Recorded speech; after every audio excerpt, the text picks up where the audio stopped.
Hi everyone, it's Raina. So this video is for those people who have their sun or rising sign, in some cases both, in Libra. And this is going to be how the transit of Saturn in Aquarius, starting in March of 2020, going until 2023, is going to affect you.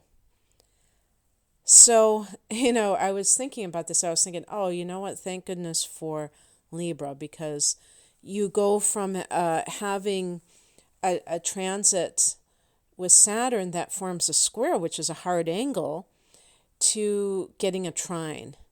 But then I thought about it and I said, well, it's going to be in the fifth house, which is the house of love. One of the aspects of the fifth house. And, Saturn, with love, what is that going to mean for Libra? But yes, it's going to be a friendlier angle. Although I will say that when you have squares showing up either in your natal chart or in the transits that are occurring, that's an opportunity for great growth. So definitely not anything to knock. But you might feel more of a sense of relief having Saturn in at a friendly angle in, trine aspect fellow air sign Aquarius. So let's talk about what Saturn represents. Saturn represents structure in life. It represents discipline and, order and making something tangible and, therefore real. I do use air quotes because, I could go off on a tangent about the nature of reality, and I'm not going to do that, but you know what I mean. Everything is relatively real. Except perhaps our own souls, which ironically we can't see. So, but the thing is that when you're trying to manifest in this world, and this is like practical stuff with Saturn, you can't have just pie in the sky ideas. Libra is an air sign, so you're up in the ether. Is that good? Is that bad? Is that indifferent? Well, it depends on the circumstances. There are certain signs that I think of as dreamers or as abstract thinkers. There's a little bit of a difference there. I tend to think of the fire signs as being the dreamers, the visionaries, looking to the future instead of the past. And I think of the air signs as being the people who construct structures that create structures from mental concepts. So you are all the air signs, Libra, Gemini, Aquarius, are in the mind, in the intellect, and therefore it's abstract thought. And that is very important because everything that is manifested into the physical begins with thought. And so thought power is incredibly important. The ability to envision something is important. But if it just stays there, it becomes a bunch of pipe dreams. And Saturn can make things crystallized, take that vision, crystallize it, make it into something that is more accessible on the material plane. Now, sometimes that's not a necessity. I'm trying to think of times when it isn't. If you're a college professor and you just like to dabble in theories, that's going to be your cup of tea, just to sit there and think about all these possibilities. But at least you get paid for that. And you can,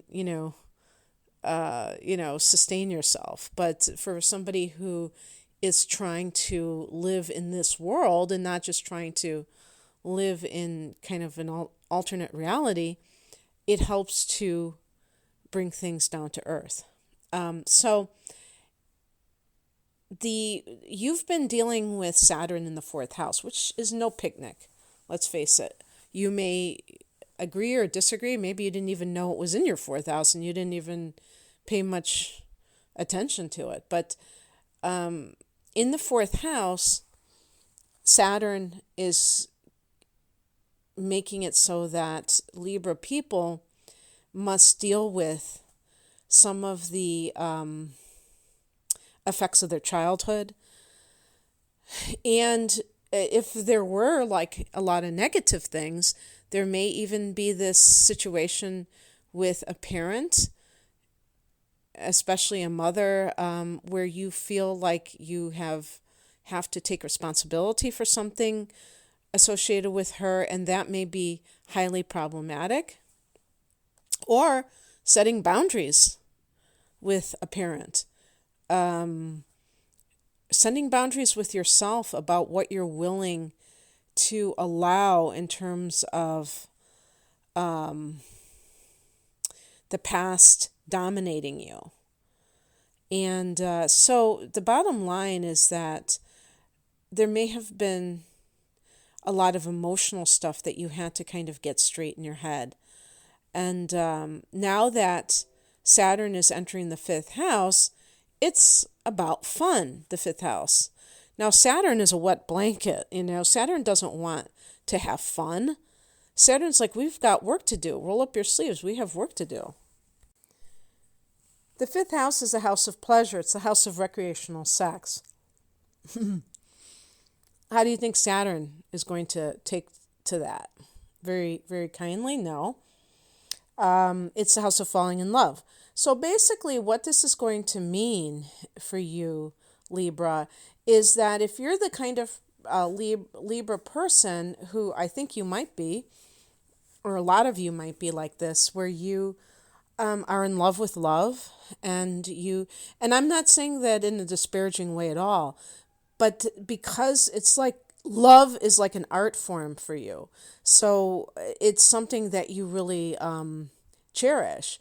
And if you're looking for a new relationship, it can be all consuming, where you just get into that feeling of being in love.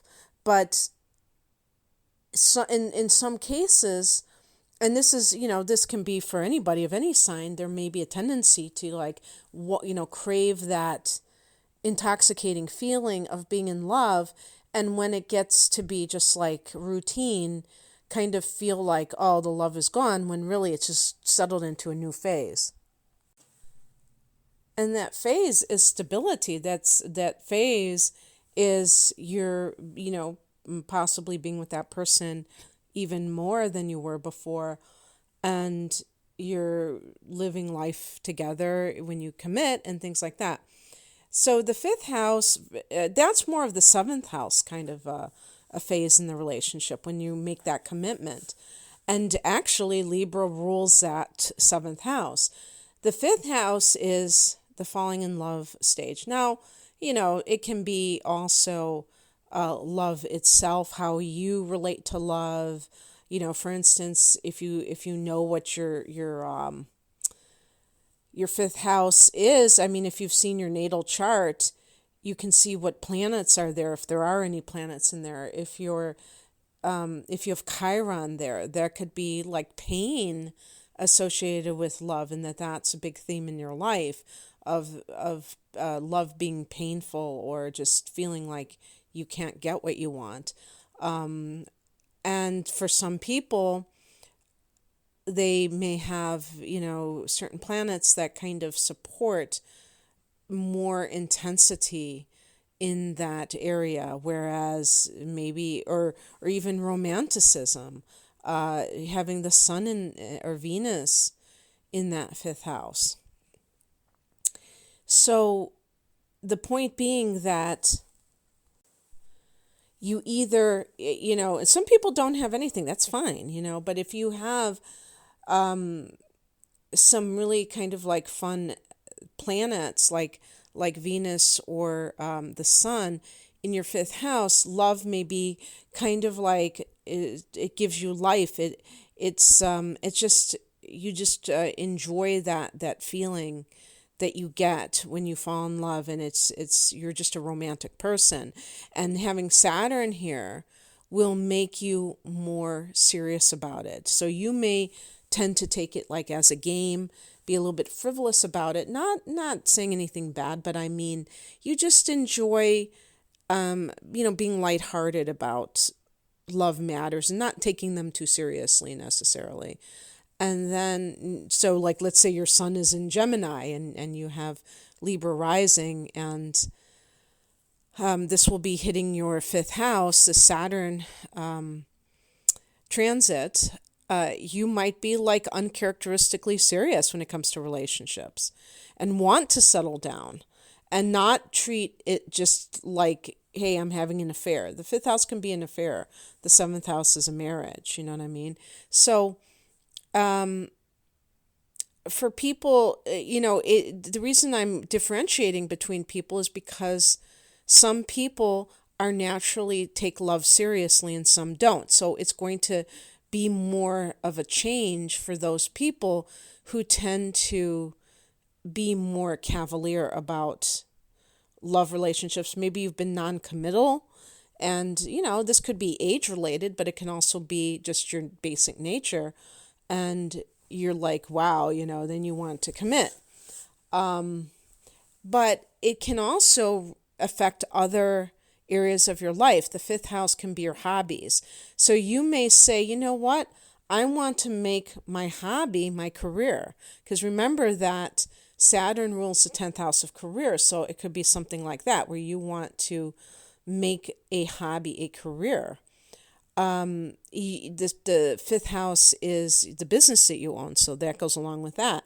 Also, so you might want to start a business. It's a good time in the next few years to think about starting a business, creating a structure. But again, this could come from things that you like to do for fun. It doesn't have to be just, plumbing or something like that. It could be actually things that you like to do for fun. The fifth house is, unless you you like to fix toilets as a hobby. Oh my gosh. Because, some people like to do carpentry as a hobby, and that can definitely be a career, make money from it.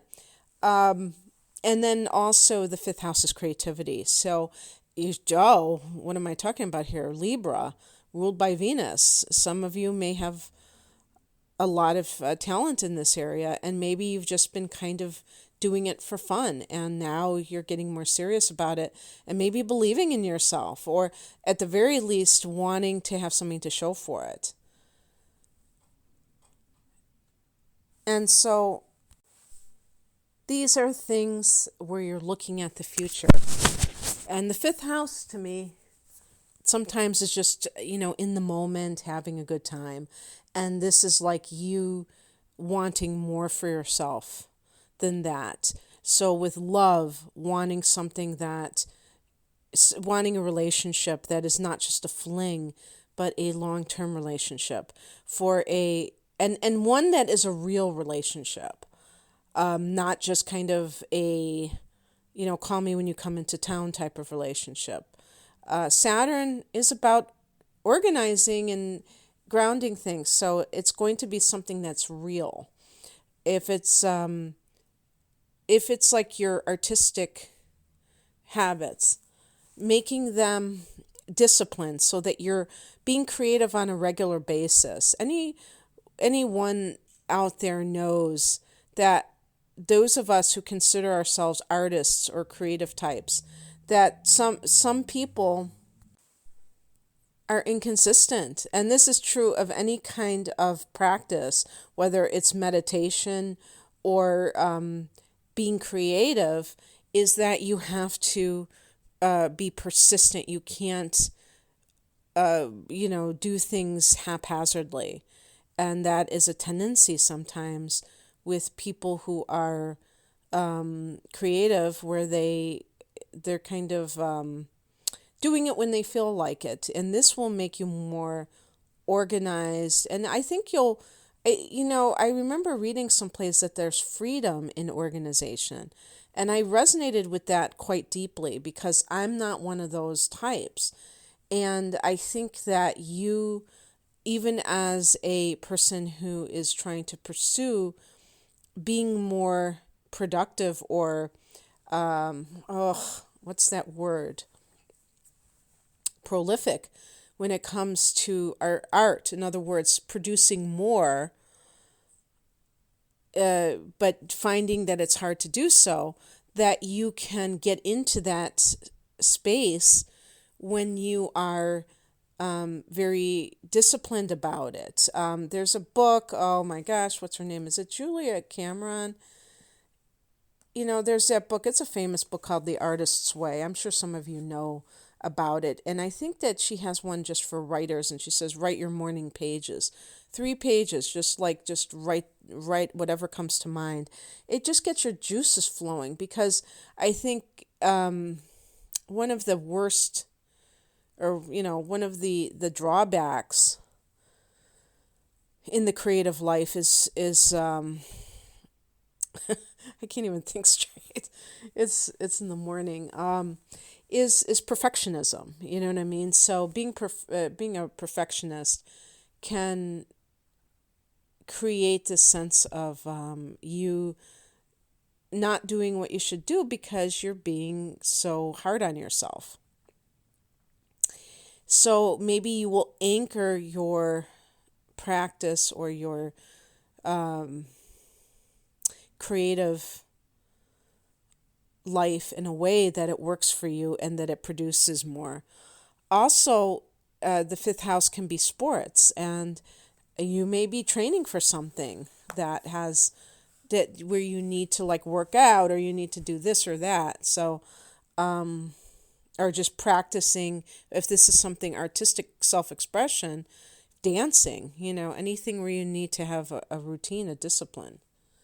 So let me give you some of these dates. What's going to happen is that Saturn's going to enter Aquarius on March 21st, right after the astrological new year on the 19th. And then it's going to get up to the 1 degree mark, really far, huh? Actually, this is as far as Saturn will get in 2020. So it will be going back into that 4th house, Libra. That's important to note, because this is that house of, your past and your relationship with your parents and things like that. Or even home matters. I didn't mention that part. So you may have something else that you have to do that's connected with the home or what have you. So Saturn goes retrograde on May 11th, and then on July 2nd, it goes back into that 4th house at 29 degrees of Capricorn. It will be in Capricorn retrograding until the 29th of September. And by the way, just to let you know, in that time frame of September, it will be only a few degrees apart from Pluto. So that conjunction is pretty intense. Saturn and Pluto. Obviously, it's not an exact conjunction, but it's still going to be close enough. And so it bears down on that 4th house of home and family. And then it goes direct on the 29th of September. And then you have it going, gaining degrees. And by December 18th, it goes back into Aquarius. The very next day, Jupiter goes into Aquarius as well. So now you have Jupiter in that 5th house, and that will lighten things up quite a bit and open your way up for fun, but you still have that discipline because, Jupiter can be quite indulgent. So it's good to have, it's like good cop, bad cop, type of thing, right? So anyway, I hope that you enjoyed this, Libra. Just take heart if you've been having a difficult time with Saturn in the 4th house. Yes, it will definitely go back into your 4th house. But the ultimate situation is that in 2021, you're not going to have to deal with that. and you will have resolved some of those things, and that can be very helpful to move forward in life. And maybe this is connected to your ability to commit to somebody, because perhaps there's that fear based on childhood trauma, or just, negative occurrences, negative messages that you received that have to do with love. And so, kind of like working on those issues can help you to trust more a future partner. So it's all connected. Okay, well, the if you're interested in a personal reading, the link is below. Thanks for listening. Take care. Bye.